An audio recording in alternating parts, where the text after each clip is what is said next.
जय श्री राधे। मैं गीता रानी, मेरे YouTube चैनल धार्मिक सोच में आपका स्वागत है।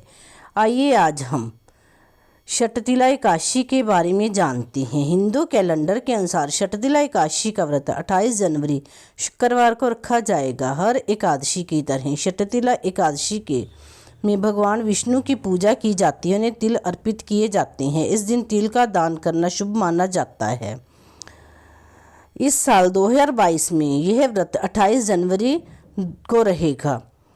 एकादशी तिथि का आरंभ 28 जनवरी 2022 को शुक्रवार 2:16 पर होगा और शटतिला एकादशी का समापन 28 जनवरी की रात्रि 11:35 पर होगा और व्रत का पारण 29 जनवरी शनिवार सुबह 7:11 से सुबह 9:20 तक करना होगा।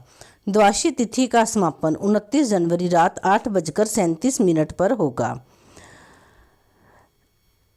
एक समय दालभ्य ऋषि ने पुलस्त्य ऋषि से पूछा कि हे महाराज, पृथ्वी लोक में मनुष्य ब्रह्म हत्या आदि महान पाप करते हैं, पराये धन की चोरी तथा दूसरों की उन्नति देखकर ईर्ष्या करते हैं, साथ ही अनेक प्रकार के व्यसनों में फंसे रहते हैं, फिर भी उनको नरक प्राप्त नहीं होता। इसका क्या कारण है? वे ना जाने कौन सा दान पुण्य करते हैं जिससे उनके पाप नष्ट हो जाते हैं। ये सब कृपा पूर्वक आप कहिए।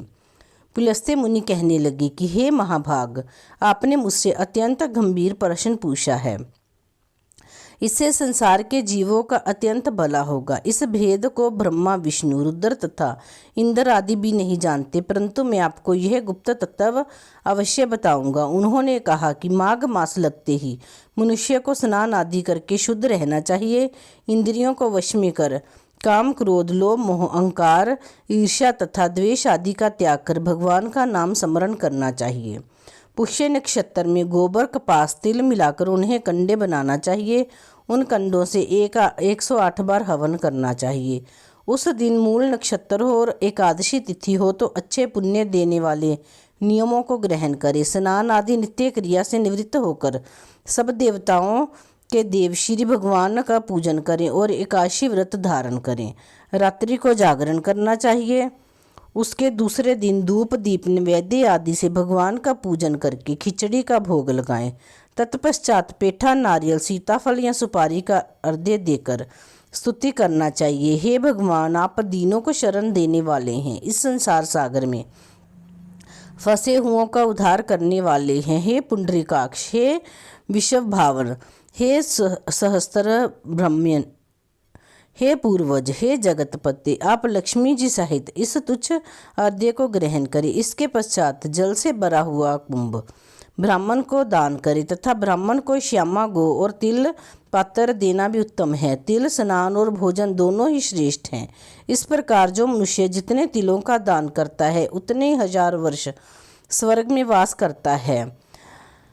तिल स्नान, तिल का उबटन, तिल का हवन, तिल का तर्पण, तिल का भोजन और तिलों का दान, यह तिल के 6 प्रकार हैं। इन प्रयोग को करने से यह शटतिला एकादशी कहलाती है। इस व्रत के करने से अनेक प्रकार के पाप नष्ट हो जाते हैं। इतना कहकर पुलस्त्य ऋषि कहने लगे कि अब मैं तुमसे इस एकादशी की कथा कहता हूँ।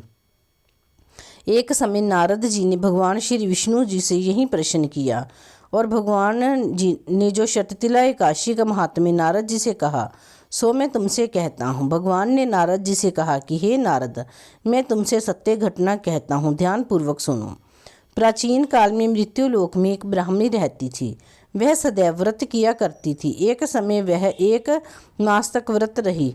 इससे उसका शरीर अत्यंत दुर्लभ हो गया। यद्यपि वह अत्यंत बुद्धिमान थी, तथापि उसने कभी देवताओं या ब्राह्मणों के निमित्त अन्न या धन का दान नहीं किया था। इससे मैंने सोचा कि ब्राह्मणी ने व्रत आदि से अपना शरीर शुद्ध कर लिया है, अब इसे विष्णु लोक तो मिल ही जाएगा, परंतु इसने कभी अन्न का दान नहीं किया, इससे इसकी तृप्ति होना कठिन है। भगवान ने आगे कहा, ऐसा सोचकर मैं भिखारी के वेश में मृत्यु लोक में उस ब्राह्मणी के पास गया और उससे भिक्षा मांगी। वह ब्राह्मणी बोली, महाराज, किसी लिए आए हो आप? मैंने कहा, मुझे भिक्षा चाहिए। इस पर उसने एक मिट्टी का ढेला मेरे भिक्षा पात्र में डाल दिया। मैं उसे लेकर स्वर्ग में लौट आया। कुछ समय बाद ब्राह्मणी भी शरीर त्याग कर स्वर्ग में आ गई। उस ब्राह्मणी को मिट्टी का दान करने से स्वर्ग में सुंदर महल मिला, परंतु उसने अपने घर को अन्न आदि सब सामग्रियों से शून्य पाया। घबराकर वह मेरे पास आई और कहने लगी कि भगवान, मैंने अनेक व्रत किए, आपकी पूजा की, परंतु फिर भी मेरा घर अन्न आदि सब वस्तुओं से शून्य है। इसका क्या कारण है? इस पर मैंने कहा, पहले तुम अपने घर जाओ, देव स्त्रियाँ आएंगी तुम्हें देखने के लिए। पहले उनसे षटतिला एकादशी का पुण्य और विधि सुन लो, तब द्वार खोलना। मेरे ऐसे वचन सुनकर वह अपने घर गई। जब देवी स्त्रियाँ आई और द्वार खोलने को कहा तो ब्राह्मणी बोली, आप मुझे देखने आई हैं तो षटतिला एकादशी का महात्म मुझसे कहो। उनमें से एक देव स्त्री कहने लगी कि मैं कहती हूँ। जब ब्राह्मणी ने षटतिला एकादशी का महात्म्य सुना तब द्वार खोल दिया। देवांगनाओं ने उसको देखा कि ना तो वह गंधर्वी है और ना ही आसुरी है, वरन पहले जैसी मानुषी है। उस ब्राह्मणी ने उनके कथन अनुसार षटतिला एकादशी का व्रत किया। इसके प्रभाव से वह सुंदर और रूपवती हो गई तथा उसका घर अन्न आदि समस्त सामग्रियों से युक्त हो गया। अतः मनुष्य को मूर्खता त्याग कर षटतिला एकादशी का व्रत और लोभ ना करके तिलादि का दान करना चाहिए। इससे दुर्भाग्य, दरिद्रता तथा अनेक प्रकार के कष्ट दूर होकर मोक्ष की प्राप्ति होती है। बोलो श्री विष्णु भगवान की जय। एकादशी महारानी की एकादशी व्रत के कुछ नियम। एकादशी व्रत करने वाले को दशमी की रात्रि को पूर्ण ब्रह्मचर्य का पालन करना चाहिए तथा भोग विलास से दूर रहना चाहिए। एकादशी का व्रत उपवास करने वाले को दशमी के दिन मांस, लहसुन, प्याज, मसूर आदि की दाल का सेवन नहीं करना चाहिए। एकादशी के दिन प्रातः लकड़ी की दातुन ना करें। नींबू, जामुन या आम के पत्ते लेकर चबा लें और उंगली से कंठ साफ कर लें। वृक्ष के पत्ते तोड़ना भी वर्जित है, अतः गिरा हुआ पत्ता लेकर सेवन करें।